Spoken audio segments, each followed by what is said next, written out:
अब यहाँ पर चूनर उड़ा के अपने घर की बहू बनाने जा रही है भाई वृंदा को। अब यहाँ पर संजय की माँ, और आपको बता दें कि संजय और वृंदा जो है क्या होने जा रही है इनकी शादी। तो हाँ, आपको बता दें कि सीरियल तू ही रे दिल में अब यहाँ पर संजय उस लड़की को ढूंढने के पीछे पड़ जाएगा। भाई वो कौन लड़की थी जिसने उसकी माँ की जान बचाई, और उसकी माँ भी उस लड़की को देखना चाहती है। दोस्तों वृंदा मिलने वाली है उनको, वो समझ जाने वाली है कि वृंदा ही हमारे बेटे के लिए सही है। और दोस्तों अब यहाँ पर वो कहने वाली है कि जिसकी शादी होगी मेरे बेटे संजय के साथ वो स्वाति नहीं बल्कि वृंदा है। और वृंदा को भाई माता रानी की एक चूनर भी उड़ाने वाली और कहने वाली है कि देखो तुम दोनों की शादी हो गई, ये सच मेरे सामने आ गया है। संजय के हाथ मैंने तुम्हारी फोटो देख ली थी। और संजय अपनी माँ से सच्चाई बताने भी वाला है कि माँ मेरी शादी स्वाति के साथ नहीं होनी चाहिए, क्योंकि मेरी शादी पहले से हो चुकी है, और वो शादी किसी और से नहीं बल्कि मेरी वृंदा के साथ हुई है। वो लड़की जिसने उस रात आपको बचाया था और सगाई के दिन आप उस हॉस्पिटल में गई, उसी लड़की ने आपको हॉस्पिटल तक पहुंचाया था, और वही लड़की आपकी बहू है, उसके साथ मेरी शादी हो चुकी है। और दोस्तों अब सीरियल में धमाकेदार ट्विस्ट आएगा, जहां पे ये सच्चाई जानने के बाद सरिता जो है एक बहुत ही अच्छा और बढ़िया नेक कदम उठाने वाली है।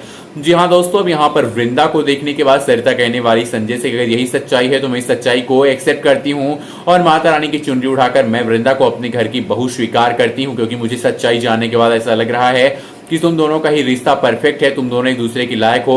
अब स्वाति का दिल टूटेगा तो हमें पता है कि भाई यहाँ पर एक शादी होने के बाद तुम्हारी दूसरी शादी होगी तो वहां पे स्वाति का दिल ज्यादा टूटेगा, इसलिए सच्चाई हम बताएंगे स्वाति को कि तुम्हारी शादी वृंदा के साथ हो चुकी है और तुम स्वाति के साथ शादी नहीं कर सकते। वृंदा कहती है नहीं आप ऐसा मत कीजिए, स्वाति दीदी का दिल टूट जाएगा और हम संजय जी और स्वाति दीदी के बीच में नहीं आना चाहते हैं। लेकिन दोस्तों अब जो नियति है वो तो होकर रहेगा, वृंदा को अपने घर की बहू स्वीकार करने वाली है, जहाँ पे संजय की माँ तो अब इन दोनों के बीच में यहाँ पर स्वाति को नहीं आने देंगी। वो कहेंगी मैं स्वाति को सच बता दूंगी, माधवी को भी समझा दूंगी।